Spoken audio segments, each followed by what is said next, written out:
নমস্কার, সুরমা বার্তায় আপনাদের স্বাগত জানাই। আমি প্লাবন। এবারে দেখে নিচ্ছি সংবাদ শিরোনাম। মোবাইল চার্জার প্রাণ কেড়ে নিল বিজয় রায় নামের এক যুবকের, গুরুতর আহত স্ত্রী টিনা রায়। দৈনিক মজুরি বৃদ্ধি সহ ৭ দফা দাবি নিয়ে জেলাশাসকের মাধ্যমে AICL কর্তৃপক্ষকে স্মারকপত্র প্রদান চা বাগান শ্রমিকদের। মুলুক চলো আন্দোলনের ১০৩ বছর পূর্তিতে অগণিত অমর শহীদদের স্মৃতিতে শ্রদ্ধাঞ্জলি সমারোহ রামকৃষ্ণনগরে। বিদ্যুৎ স্পষ্ট হয়ে কাঠিগড়ায় মৃত জলসম্পদ বিভাগের এক কর্মচারী। মোবাইল চার্জারের জন্য অমাবস্যা নেমে এলো একটি পরিবারে। মোবাইল চার্জ দেওয়া কাল হলো হতদরিদ্র এক পরিবারে। মোবাইল চার্জ দিতে গিয়ে বিদ্যুৎ স্পৃষ্ট হয়ে মৃত কালীগঞ্জের বরকতপুর কাজিরবাজার এলাকার বিজয় রায় নামের এক ব্যক্তি। গুরুতর অসুস্থ হয়ে হাসপাতালে ভর্তি তার স্ত্রী টিনা রায়। ঘটনার বিবরণে জানা যায় যে মঙ্গলবার সকালবেলা বিজয় রায় মোবাইল চার্জ দিতে গেলে মোবাইল চার্জার শর্ট হয়ে মোবাইল চার্জারের পাশে থাকা টিনের দরজায় বিদ্যুৎ সংযোগ হয়ে যায়। সেই সময় বিজয় রায় মোবাইল চার্জ দিতে গেলে তিনি বিদ্যুতের সংস্পর্শে চলে আসেন। তাকে উদ্ধার করতে গিয়ে বিদ্যুৎ স্পৃষ্ট হয়ে তার স্ত্রী টিনা রায়ও গুরুতর আহত হন। দুজনকেই করিমগঞ্জ সরকারি হাসপাতালে নিয়ে আসা হলে কর্তব্যরত চিকিৎসকরা বিজয় রায়কে মৃত বলে ঘোষণা দেন। এদিকে স্বামীর মৃত্যুর খবর পেয়ে তার স্ত্রী টিনা রায় আরও অসুস্থ হয়ে পড়েন। দুর্ভাগ্যজনক এই ঘটনার ফলে এলাকা জুড়ে সুখের ছায়া নেমে এসেছে।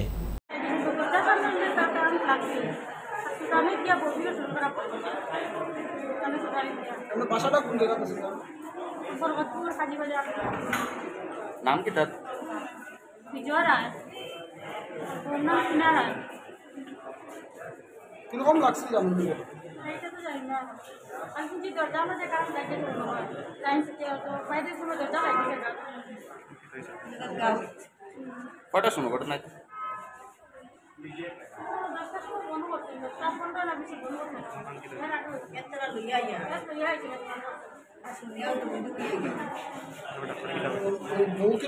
বউ কিরকম অসুস্থ হইলা? বলতে পারছি তাহলে কি আর শুরু করা পড়ছে। আর এখন মনে হয় নিচে গেছিল বা সুস্থ হয়েছিল, মরা থেকে শুনবে মরা দেখছো না, এখন মাথা আউলি মাত্রা কথা মানে কারণ কি সুরানি ইসলাম বিশেষ স্ট্যান্ড কে স্যার আর এখন তো শুরু করা পরে নিচে থেকে বলতে হচ্ছে, তখন একটু সুস্থ হয়েছিল, নিচে গেছে গিয়া শুনবে জামাই মারা গেছে, তখন আবার মাথা মোবাইল চার্জার দেওয়ার লাগে, চার্জারটা ছটা ছিল, চার্জারটা ধরা বলছে আর বিজয় রায়। বয়স কত? কোন জায়গার ঘটনা? বরকতপুর কালীগঞ্জ। স্বাধীনতার অমৃতকাল পেরিয়ে গেলেও অমৃত যুগ আসেনি চা বাগান শ্রমিকদের। স্বাধীনতার ৭৫ বছর পেরিয়েও অল্প টাকার বিনিময়ে হাড়ভাঙ্গা খাটুনি করতে হচ্ছে চা বাগান শ্রমিকদের। সরকার চা বাগান শ্রমিকদের ২২৮ টাকা পারিশ্রমিক প্রদান করার জন্য সকল বাগান কর্তৃপক্ষকে নির্দেশ প্রদান করলেও এখনও অধিকাংশ বাগানের শ্রমিকরা মাত্র ১৮৩ টাকা দৈনিক পারিশ্রমিকে কাজ করে চলেছেন। মঙ্গলবার বিশ্ব চা দিবসের দিন নিজেদের ৭ দফা দাবি নিয়ে জেলাশাসকের কার্যালয়ে এসে উপস্থিত হয় পাতারকান্দি বিধানসভার লঙ্গাই, আদমটিলা, লালখিরা প্রমুখ চা বাগানের চা শ্রমিকরা। জেলাশাসক মৃদুল কুমার যাদবের মাধ্যমে তারা AICL কর্তৃপক্ষের নিকট একটি স্মারকপত্র প্রদান করেন। বাগান শ্রমিকদের মুখ্য দাবিগুলো ছিল বাগান শ্রমিকদের পারিশ্রমিক ২২৮ টাকা পর্যন্ত বৃদ্ধি করা, ৫-৬ বছর থেকে যারা বাগানে অস্থায়ীভাবে কাজ করছেন তাদের স্থায়ী শ্রমিক হিসাবে গণ্য করা, প্রতিজন শ্রমিককে ৫৪ পয়সা কিলোগ্রাম হিসাবে রেশন প্রদান করা, মাস্টার স্টাফ বেতনদারীদের নতুন বর্ধিত হারে বেতন প্রদান করা সহ ২০০৫ সন হইতে চা শ্রমিকদের সকল বকেয়া পাওনা এককালীনভাবে তাদের প্রদান করা। বাগান শ্রমিকরা বলেন, দীর্ঘদিন থেকে তারা তাদের অধিকার আদায়ের জন্য বাগান মালিক সহ বাগান কর্তৃপক্ষের নিকট আবেদন জানিয়ে আসছেন। এবার তাদের দাবি পূরণ না হলে তারা আগামীতে বৃহত্তর পদক্ষেপ নেবেন বলেও তারা জানান। স্মারকপত্রের প্রতিলিপি পাতারকান্দির বিধায়ক কৃষ্ণেন্দু পাল ও সাংসদ কৃপানাথ মাল্লাকেও প্রেরণ করে বাগান শ্রমিকদের সাথে থাকার জন্য তারা তাদেরকে আহ্বান জানান। आज हम लोग एकत्रित सब हुए हैं चारों बागान के पंचायत लोंगाई, आदमटिला, चांदखीरा, लालखीरा, जो कि ATC का बागान है। हम लोग सब एकत्रित हुए। इसका मेन मुख्य उद्देश्य ये है, हम लोग सुबह में भी एक स्मारक पत्र जमा किए हैं हमारे चाय बागान के मैनेजर को कि हम लोगों का जो हाजिरी है 183 रुपये मिलता है, लेकिन सरकार के थ्रू से 228 रुपये किया गया है। तो हम लोग का यही मुख्य डिमांड है कि हम लोगों का हाजिरा बढ़ा करके 228 रुपये किया जाए। इसी के सिलसिला में हम लोग सब यहाँ पर एकत्रित हुए हैं और एक स्मारक पत्र हमारे विधायक जी को भी दिए हैं और एक स्मारक पत्र हमारे माननीय डीसी साहब को भी दिए हैं। यही हमारा मुख्य उद्देश्य है। हम लोग तो लोंगाई बागान से हैं, लोंगाई, आदमटीला, चांदखीरा, लालखीरा, ये हम लोगों का डिवीजन है। इचाबिल भी हमारे साथ का ही बागान है। ये बागान सब एडीसी के बागान है। यही हम लोगों का मुख्य डिमांड है कि हम लोगों का हाजिरा वृद्धि करके 228 रुपया किया जाए। মুলুক চলো আন্দোলনের 103 বছর পূর্তিতে অগণিত অমর শহীদদের স্মৃতিতে শ্রদ্ধাঞ্জলি সমারোহ রামকৃষ্ণনগরে। মুলুক চলো আন্দোলনের 103 বছর পূর্তিতে স্বাধীনতা সংগ্রামীদের আত্মত্যাগের স্মৃতিতে রামকৃষ্ণনগর সার্কেল, প্রেস ক্লাব ও রামকৃষ্ণনগর সম্মিলিত সাংস্কৃতিক মঞ্চের উদ্যোগে এবং রামকৃষ্ণনগর কলেজের ইতিহাস বিভাগের ব্যবস্থাপনায় রামকৃষ্ণনগর কলেজ প্রেক্ষাগৃহে শ্রদ্ধাঞ্জলি সমারোহের আয়োজন করা হয়। প্রথমে রামকৃষ্ণনগর কলেজের সম্মুখে মুলুক চলো আন্দোলনের শহীদদের অস্থায়ী শহীদ বেদিতে পুষ্পস্তবক দিয়ে শ্রদ্ধাঞ্জলি জ্ঞাপন করেন করিমগঞ্জের সাংসদ কৃপানাথ মাল্লা, ভারতীয় ইতিহাস সংকলন যোজনার রাষ্ট্রীয় মহাসচিব হেমন্ত দিং মজুমদার, বিধায়ক বিজয় মালাকার সহ বিভিন্ন ক্লাব সংগঠনের কর্মকর্তা সহ এলাকার বিশিষ্টবর্গরা। পরে প্রদীপ প্রচলনের মাধ্যমে এদিনের অনুষ্ঠানের শুভারম্ভ করা হয়। মুলুক চলো আন্দোলনের উপর স্বাগত ভাষণ দেন করিমগঞ্জ রবীন্দ্র সদন মহিলা কলেজের ইতিহাস বিভাগের অধ্যাপক নীলাঞ্জন দেব। অন্যান্যদের মধ্যে বক্তব্য রাখেন করিমগঞ্জের সাংসদ কৃপানাথ মালা, ভারতীয় ইতিহাস সংকলন যোজনা রাষ্ট্রীয় মহাসচিব হেমন্ত দিং মজুমদার, অধ্যাপক সুজিত তেওয়ারি, আসাম টি বোর্ডের সাধারণ সম্পাদক রাজদীপ গোয়ালা, রামকৃষ্ণনগর কলেজের অধ্যাপক সুরজিৎ চক্রবর্তী সহ অন্যান্যরা। প্রত্যেক বক্তাই নিজ বক্তব্যে ব্রিটিশ আমলে ভারতের বিভিন্ন স্থান থেকে চা বাগানে কাজ করার জন্য নিয়ে আসা লোকদের উপর ব্রিটিশদের নির্মম অত্যাচার ও তার পরিপ্রেক্ষিতে সংগঠিত হওয়া মুলুক চলো অভিযান নিয়ে পুঙ্খানুপুঙ্খভাবে আলোচনা করেন। উক্ত অনুষ্ঠানে দেশভক্তির দুটি নৃত্য পরিবেশন করেন রামকৃষ্ণনগরের দুইটি নৃত্য শিল্পগোষ্ঠীর শিল্পীবৃন্দরা। জাতীয় সঙ্গীতের মধ্যে দিয়ে এদিনের অনুষ্ঠানের সমাপ্তি ঘোষণা করা হয়। রামকৃষ্ণনগর থেকে শ্যামলাচার্যের প্রতিবেদন। 3 বছর পূর্তি উপলক্ষে আজকে এখানে আমরা পালন করেছি এবং আমাদের এখানে অনেক ইতিহাসকাররা এসেছিলেন এবং ইতিহাস সংকলন সমিতির আমাদের সেন্ট্রাল কমিটির সম্পাদক এসেছিলেন। কথা হচ্ছে এই যে আমাদের মুলুক চলো আন্দোলন এই চরগুলা ভ্যালি থেকে আরম্ভ হয়েছিল আজকে থেকে 103 বছর আগে। আমাদের এই অঞ্চলের মানুষ বলুন বা আসামের, ভারতেও সেটা কোনো জায়গাতে ইতিহাসে কোনো পাতায় লেখা ছিল না। কয়েকজন লেখক কয়েকদিন আগে ওনারা লিখেছিলেন, কয়েকটা বাংলাদেশও গিয়েছিলেন, ওখান থেকে কিছু তথ্য এনেছিলেন এবং এসে কয়েকটা বই লিখেছিলেন। যার পরে আমরা এখান থেকে জানতে পেরেছি যে চরগোলা এই ভ্যালিতে মুলুক চলো আন্দোলন হয়েছিল 103 বছর আগে। আমরা 100 বছর পর আমরা জেনেছি এবং এবার তৃতীয়বারের মতো আমরা রামকৃষ্ণনগর কলেজে পালন করছি। এর আগে আমরা চরগোলাতে মিডিয়াতে হয়েছিল ছোট আকারে, কারণ অনেক মানুষ জানতোই না। আজকে আমরা একটু বড় আকারে সার্কুল লেভেলে করেছি যে যাতে মানুষ জানতে পারে যে মুলুক চলো আন্দোলন কি ছিল। আজকে আমরা খুশি যে অনেক মানুষ জেনেছে, বিশেষ করে ছাত্ররা এখানে উপস্থিত ছিল এবং আমাদের উদ্দেশ্য হচ্ছে এই ছাত্রগুলোকে জানানো। এবং এই এত বড় আন্দোলন, জালিয়ানওয়ালা বাগ একটা আন্দোলন হয়েছিল আমরা সবাই জানি ভারতবর্ষের মানুষ, কিন্তু এই মুলুক চলো আন্দোলন তার থেকে অনেক বেশি মানুষ মারা গিয়েছিল, কিন্তু আমরা জানি না বা ইতিহাসে নেই। যার জন্য আমরা পালন করে যাচ্ছি এবং আগামীতে আমরা যাতে ইতিহাসে আনতে পারি সেটার জন্য আমরা এই প্রচেষ্টা করে যাচ্ছি।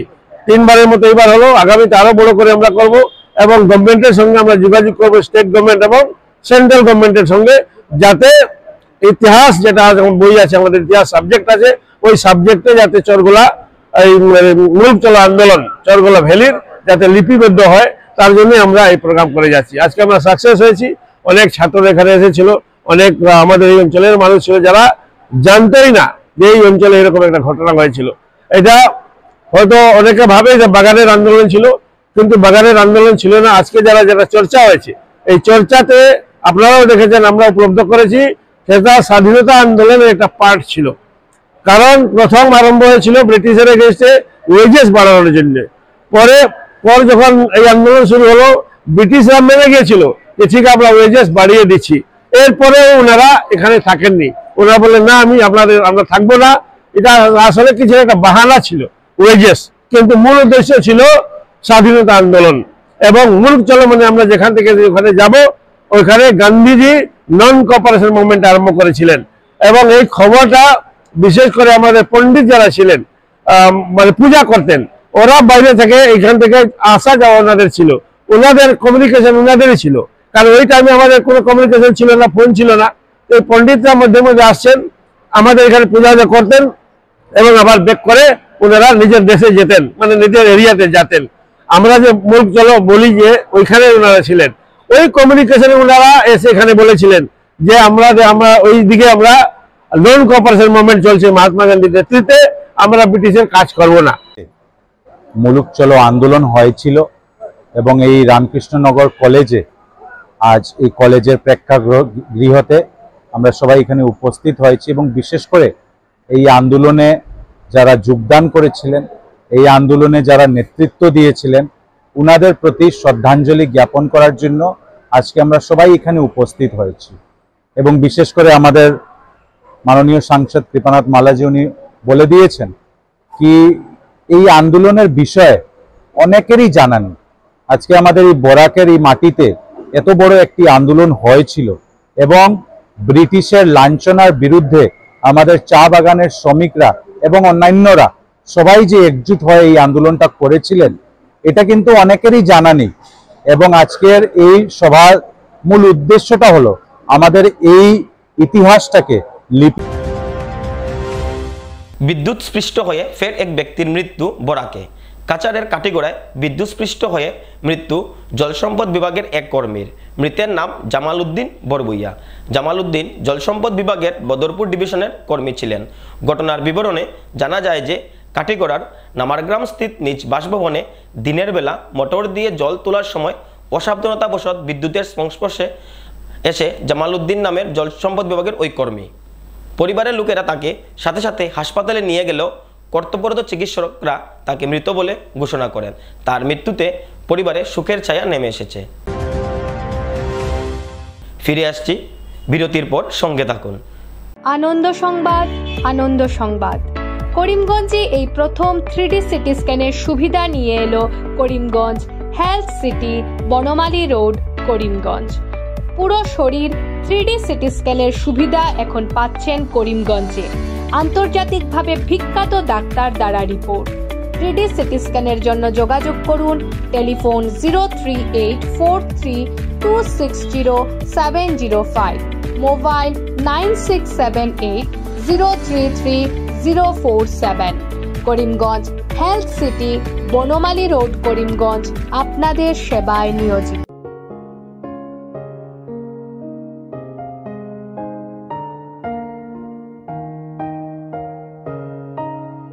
চিকিৎসা সেবায় নতুনত্ব নিয়ে হাজির নিউ লাইফলাইন হাসপাতাল। অত্যাধুনিক প্রযুক্তিতে এখানে pinhole surgery, gallbladder, appendix surgery করা হয়। শিলচর মেডিকেল কলেজের সার্জারি বিভাগের অতিরিক্ত প্রফেসর ডক্টর RC শ্যাম সার্জারিগুলি করবেন।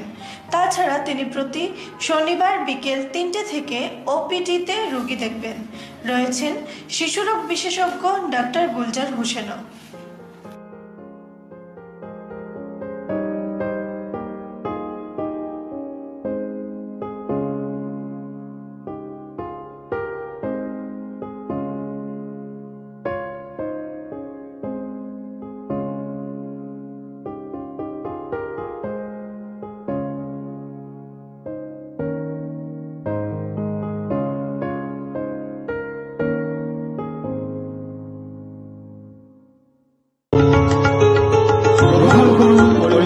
হোলসেল কোঅপারেটিভ স্টোর্স তথা সহযোগীর আন্তরিক অভিনন্দন। করিমগঞ্জ হোলসেল কোঅপারেটিভ স্টোর্সের নিয়ন্ত্রণাধীন স্টেশন রোডস্থ বিভাগীয় বিপণী সহযোগী নতুন উদ্যোগে সমৃদ্ধ হয়ে জনগণের সেবায় এগিয়ে এসেছে। তুলনামূলক কম মূল্যে নিত্য প্রয়োজনীয় দ্রব্য সামগ্রীর যোগান অব্যাহত রাখতে সহযোগী কর্তৃপক্ষ বদ্ধপরিকর। জেলার সমবায় আন্দোলনকে জোরদার করে তোলার ক্ষেত্রে করিমগঞ্জ হোলসেল কোঅপারেটিভ স্টোর্স তথা সহযোগী কর্তৃপক্ষ সকলের আন্তরিক ও সক্রিয় সহযোগিতা কামনা করে। নতুন আঙ্গিকে বাস্তব পরিকল্পনা নিয়ে সহযোগী স্টেশন রোড, করিমগঞ্জ আপনাদের সেবায় সদা প্রস্তুত। স্বাস্থ্য সংক্রান্ত বিষয়ে খরচের কথা ভেবে চিন্তিত হচ্ছেন? এখন আর চিন্তার কোনো কারণ নেই, কারণ আপনাদের সেবায় এসে উপস্থিত হয়েছে জীবনজ্যোতি হাসপাতাল। এখানে অনেক কম খরচে আপনি পেয়ে যাবেন অনেক অভিজ্ঞ চিকিৎসকদের দল। Child specialist, cardiologist, urologist, gynaecologist, skin specialist, orthopaedics, neurologist, এছাড়াও নর্মাল ডেলিভারি, সার্জিয়ান ডেলিভারি, সব রকমের ortho surgery, advance laparoscope surgery, knee replacement, spine surgery, সব রকমের ইউরো সার্জারির সুবিধা ছাড়াও অপারেশন থিয়েটার, 24 ঘন্টা emergency ward, ICU labour room, medical specialist, general ward, laboratory, hospital dispensary, গাড়ি পার্কিংয়ের স্থান ছাড়াও নানান প্রকার সুযোগ সুবিধা অনেক কম খরচে লাভ করতে পারবেন জীবনজ্যোতি হাসপাতালে। তাই আর দেরি না করে আজই চলে আসুন। যোগাযোগের নম্বর 7637062954, 8638048459। আমাদের ঠিকানা নীলামবাজার, গান্ধী জিপি, দুর্গানগর রোড, আসাম 788722।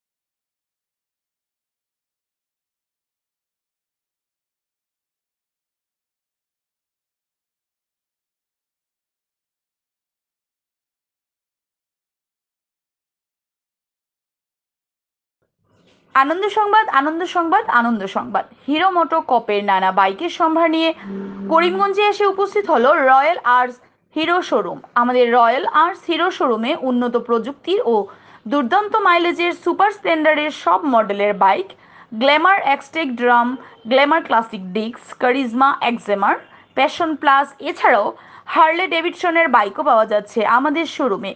তাই আর দেরি না করে আপনার মন পছন্দের বাইক নিয়ে যেতে আজই চলে আসুন রয়্যাল আর্টস হিরো শোরুমে।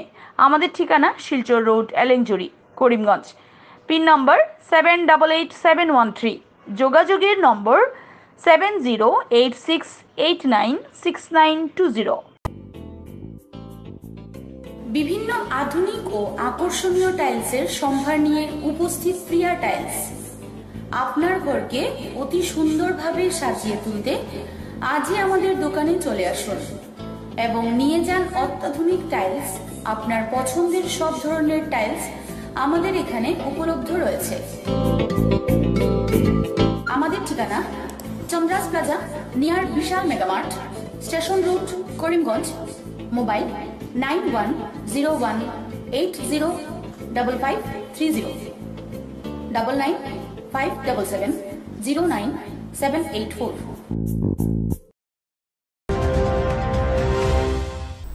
সুরমা বার্তা আজ এ পর্যন্তই। আগামীকাল আবারও দেখা হবে একই সময়ে একই চ্যানেলে। ধন্যবাদ।